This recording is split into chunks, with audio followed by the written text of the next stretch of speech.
샬롬 유 선생의 구속사 천국열차 유도순 목사님의 신구약 성경 파노라마를 낭독하는 시간입니다.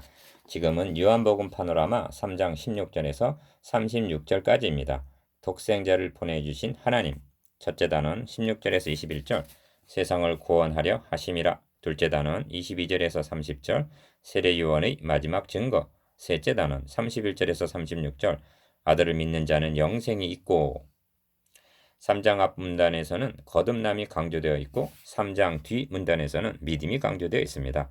하나님께서 독생자를 주신 것은 믿는 자마다 영생을 얻게 하려 하심이라 합니다.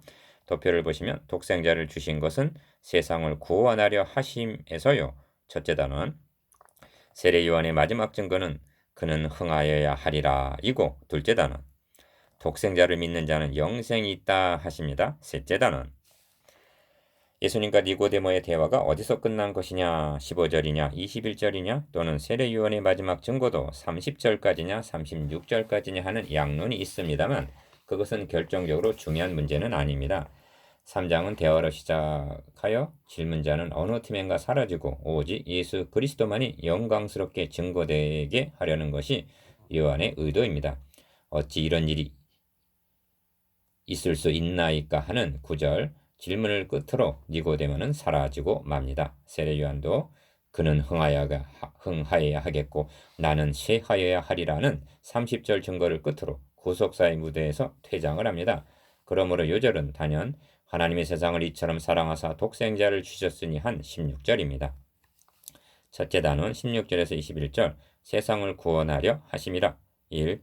하나님이 세상을 이처럼 사랑하사 독생자를 주셨으니 이는 저를 믿는 자마다 멸망치 않고 영생을 얻게 하려 하심이니라. 16절 기억 3장 16절은 성경 전체 요절이라고들 말합니다.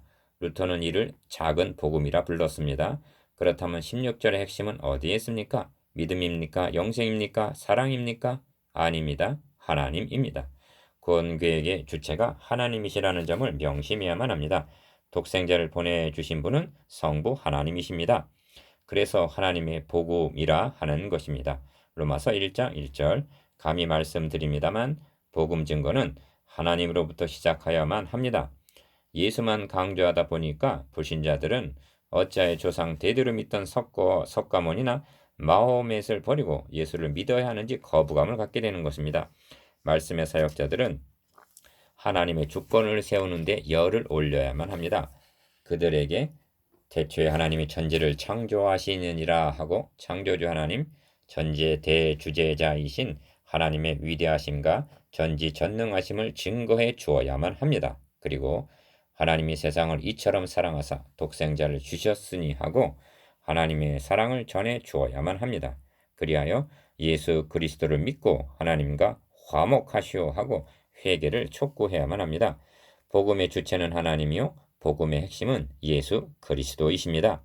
저는 성경전서 전도법이라는 것을 제창한 바 있습니다. 가 태초에 하나님의 천지를 창조하시느니라 한 창세기 1장 1절 성경의 첫 말씀을 들어 창조주 하나님을 증거하고 나 하나님이 세상을 이처럼 사랑하사 독생자를 주셨으니 한 요한복음 3장 16절 본문을 들어 하나님의 사랑과 중보자 예수 그리스도를 증거한 후에 다 아멘 주 예수의 오시옵소서 한 계시록 22장 20절 성경의 마지막 말씀을 들어 영접을 촉구하는 방법입니다. 예수께서 하나님의 독생자이심을 1장 14절에서도 말씀이 육신에 대해 우리 가운데 거하심에 우리가 그 영광을 보니 아버지의 독생자의 영광이요 하고 증거하고 1장 34절에서도 내가 보고 그가 하나님의 아들임을 증거하였노라 말씀하고 1장 49절에서도 당신은 하나님의 아들이시오 하고 고백합니다. 예수님은 4대 성현 중의 한 분이 아니십니다. 하나님의 독생자이십니다. 하나님께서 그 독생자를 보내주셨습니다. 2. 하나님이 그 아들을 세상에 보내신 것은 세상을 심판하려 하심이 아니요 저로 말미암아 세상이 구원을 받게 하려 하심이라. 저를 믿는 자는 심판을 받지 아니하는 것이요 믿지 아니하는 자는 하나님의 독생자 이름을 믿지 아니하므로 벌써 심판을 받은 것이니라 합니다. 17절에서 18절 기억 2절 안에 심판이라는 말이 3번 등장하는데 어찌하여 심판을 당하게 되는가? 독생자를 믿지 아니하므로 심판을 받는다 하고 말씀합니다. 하나님이 독생자를 보내주신 목적은 심판하려는 것이 아니라 구원하려 하심이지만 만일 믿지 아니한다면 불가피하게 심판을 받게 된다는 말씀입니다. 심판날까지 기다려 볼 것도 없이 불신 그 자체가 벌써 심판을 받은 것이라고 말씀합니다. 니은 당신이 거절하고 있는 그분이 누구인지 알고 있소? 하나님께서 보내주신 독생자란 말이요. 당신은 지금 당신을 구원하시기 위하여 보내주신 하나님의 독생자를 배척하고 있는 것이요. 하나님께서 보내주신 독생자를 거절하고도 무사할 수 있을 것 같소? 다른 죄는 사람과의 관계에서 벌어지는 죄이지만 하나님의 독생자를 믿지 아니하는 것은 하나님께 대한 최대의 모욕이요 최대의 죄라는 뜻입니다. 불신앙의 죄는 인류의 시조 아담으로부터 시작이 되었습니다. 그들은 하나님의 말씀을 불신하고 하나님의 사랑을 의심하는 죄를 범했던 것입니다. 그들은 무엇을 행하거나 행하지 아니한 행위 이전에 하나님의 말씀 믿지 아니하는 죄를 범한 것입니다. 하나님의 말씀보다는 유혹하는 사탄의 말을 더 믿었던 것입니다. 디귿. 이런 일은 오늘날까지 계속되고 있습니다. 아담의 후예들은 독생자를 보내주시기까지 사랑하신 하나님의 사랑을 의심하고 믿지를 않는데 그 결과는 멸망이라는 말씀입니다. 그러므로 요한복음에는 믿음이 강조되어 있는데 98번이나 나옵니다. 이는 저를 믿는 자마다 영생을 얻게 하려 하심이니라. 3장 15절. 이는 저를 믿는 자는 멸망치 않고 영생을 얻게 하려 하심이니라. 3장 16절. 저를 믿는 자는 심판을 받지 아니하는 것이요 믿지 아니하는 자는 하나님의 독생자 이름을 믿지 아니함으로 벌써 심판을 받은 것이니라 하고 18절. 믿음이 거듭거듭 강조되어 있습니다. 3. 그 정죄는 이것이니 곧 빛이 세상에 왔으되 사람들이 자기 행위가 악함으로 빛보다 어둠을 더 사랑한 것이니라. 19절. 18절에는 심판을 당한다 했는데 19절에서는 정죄는 이것이니 하고 정죄를 당하게 된다고 말씀합니다. 왜 정죄를 당하게 되는가?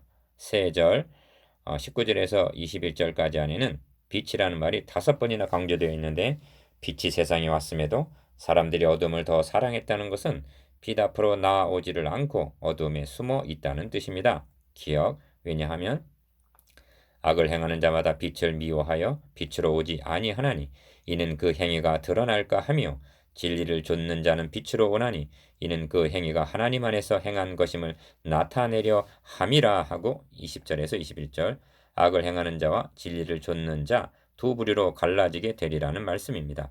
창세기 1장에서 3장까지와 요한복음 1장에서 3장까지는 절묘한 죄를 이루고 있음을 절묘한 조화를 이루고 있음을 발견하고 놀라게 됩니다. 창세기 1장 1절은 태초에 하나님이 천지를 창조하시니라 말씀하는데 요한복음 1장 1절은 태초에 말씀이 계시니라 하면서 만물이 그로 말미암아 지은 바 되었다 하고 말씀합니다. 3절 창세기 2장에서는 사람이 독취하는 것이 좋지 못하니 내가 그를 위하여 돕는 배필을 지으리라 하시고 18절 아담에게 하와를 짝지어 주시는 것이 나오는데 요한복음 2장에서는 혼인잔치 기사가 나오고 축복해 주시는 예수 그리스도를 만나게 됩니다. 창세기 3장에서 여자의 후손은 너의 머리를 상하게 할 것이요 하고 여자의 후손인 메시아를 보내주실 것을 말씀하는데 요한복음 3장에서는 하나님이 세상을 이처럼 사랑하사 독생자를 주셨으니 하고 그 약속이 성취되었음을 말씀합니다. 창세기 3장에서는 죄로 말미암아 사망이 오고 하나님 존전에서 추방을 당하는데 요한복음 3장에서는 거듭남, 영생, 하나님 나라에 들어감이 가능하게 되었다고 말씀합니다. 둘째 단원 22절에서 30절 세례 요한의 마지막 증거. 이후에 예수께서 제자들과 유대 땅으로 가서 거기 함께 유하시며 세례를 주시더라. 요한도 살렘 가까운 에논에서 세례를 주니 거기 물들이 많음이라. 사람들이 와서 세례를 받더라. 요한이 아직 옥에 갇히지 아니하였더라 하고 22절에서 24절 세례 요한에 대한 마지막 기사가 나옵니다.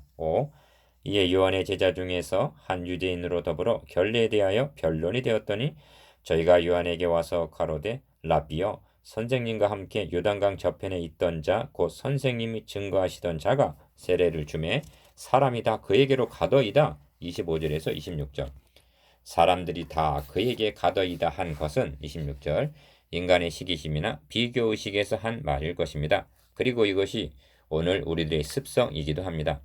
요한이 대답하여 가로되 만일 하늘에서 주신 바 아니면 사람이 아무것도 받을 수 없느니라 하면서 27절 6. 나의 말한 바 나는 그리스도가 아니요 그의 앞에 보내심을 받은 자라고 한 것을 증거할 자는 너희니라. 신부를 취하는 자는 신랑이나 서서 신랑의 음성을 듣는 친구가 크게 기뻐하나니 나는 이러한 기쁨이 충만하였노라. 그는 흥하여야 하겠고 나는 쇠하여야 하리라 하니라. 28절에서 30절 기억 그리스도를 신랑으로 교회를 신부에 비하고 있는데 신부를 취하는 자는 신랑이지 친구는 아니라는 것입니다. 그런데 친구가 신랑을 시기할 수가 있단 말인가? 자신은 이를 크게 기뻐하나니 하고 말씀하는데 세례 요한의 기쁨은 너의 문안하는 소리가 내 귀에 들릴 때 아이가 내 복중에서 기쁨으로 뛰놀았도다 할 때부터의 누가복음 1장 44절 기쁨이었던 것입니다. 니은 이것이 요한복음에 등장하는 세례 요한의 마지막 모습이요 그의 마지막 증거는 그는 흥하여야 하겠고 나는 쇠하여야 하리라는 말씀입니다. 빛이 세상에 왔다 하고 19절 말씀하는데 태양이라는 빛이 떠오르게 되면 밤 하늘에 빛나던 별빛은 사라지게 되는 법입니다. 이 마지막 증언은 자신의 임무를 완수하고 구속사의 무대 뒤로 사라지는 세례 요한의 고별사이며 율법하에 있던 예시대를 마감하고 대단원의 막을 내리는 말씀인 것입니다. 이제는 율법 외에 하나님의 한 의가 나타났으니 하고 로마서 3장 21절 복음 시대가 개막이 된 것입니다. 세례 요한은 길 예비자의 사명을 칼로 목베임을 당하는 순교로 마감했던 것입니다. 셋째 단원 31절에서 36절 아들을 믿는 자는 영생이 있고 7. 위로부터 오시는 이는 만물에 계시고 땅에서 난 이는 땅에 속하여 땅에 속한 것을 말하느니라. 하늘로서 오시는 이는 만물 위에 계시나니. 31절 기억 세례 요한의 고별사에 이어 위로부터 오시는 이와 땅에서 난 이가 대조되어 있는데 이를 예수 그리스도와 세례 요한으로 한정할 필요는 없습니다. 왜냐하면 그리스도가 오시기 이전의 구약시대의 모든 것, 곧 성막식양, 대제사장, 속죄 제물 등은 다 땅에 속한 것으로 하늘에 속한 참 것의 그림자에 불과했기 때문입니다. 이 점을 히브리서에서는 저희가 섬기는 것은 하늘에 있는 것의 모형과 그림자라 합니다. 히브리서 8장 5절 묻습니다. 여러분은 위로부터 난 자입니까? 아니면 땅에서 난 자입니까? 땅에서 난 자이나 하나님께로서 난 자 1장 13절 즉 거듭난 자요 시민권이 하늘에 있는 자요 그 이름이 생명책에 농명된 자임을 인하여 기뻐하고 감사하십시다. 니은 그가 그 보고 들은 것을 증거하되 그의 증거를 받는 이가 없도다. 그의 증거를 받는 이는 하나님을 참되시다 하여 인쳤느니라. 32절에서 33절 여기서는 독생자의 증거를 받는 이와 받지 아니하는 자가 대조되어 있는데 증거를 받는 이는 하나님을 참되시다 하여 인쳤느니라 라는 말은 하나님 그리고 하나님의 말씀이 진실하시다 하는 자요 믿지 아니하는 자는 하나님을 거짓말하는 자로 여긴다는 뜻입니다. 8. 하나님의 보내신 이는 하나님의 말씀을 하나니 이는 하나님의 성령은 한량없이 주심이니라. 34절 3장에는 하나님 독생자 성령 삼위 하나님이 다 계시되어 있습니다. 기억 35절에서 36절까지는 이 문단의 결론적인 말씀인데 아버지께서 아들을 사랑하사 만물을 다 그 손에 주셨으니 35절 아들을 믿는 자는 영생이 있고 아들을 순종치 아니한 자는 영생을 보지 못하고 도리어 하나님의 진노가 그 위에 머물러 있느니라. 36절 니은 또다시 믿는 자와 믿지 아니하는 자를 대조해서 말씀하는데 아들을 믿는 자는 영생이 있고 3장 36절 믿지 아니하는 자는 영생을 보지 못하는 것만이 아니라 도리어 하나님의 진노가 그 위에 머물러 있다 하고 말씀합니다. 머물러 있다 함은 우박처럼 쏟아질 진노의 날이 다가오고 있다는 점을 암시하는 표현입니다. 본 문단은 하나님이 세상을 이처럼 사랑하사 한 16절 사랑으로 시작하여 하나님의 진노로 36절 끝마치고 있습니다. 복음 전도자는 하나님의 사랑과 하나님의 진노 이 둘을 함께 전해 주어야만 합니다. 묵상해 봅시다. 1. 요한복음 1장에서 3장까지와 창세기 1장에서 3장까지의 대조에 대해서 2. 그는 흥하여야 하겠고 나는 쇠하여야 하리라에 대해서. 3. 하나님의 사랑과 하나님의 진노에 대해서.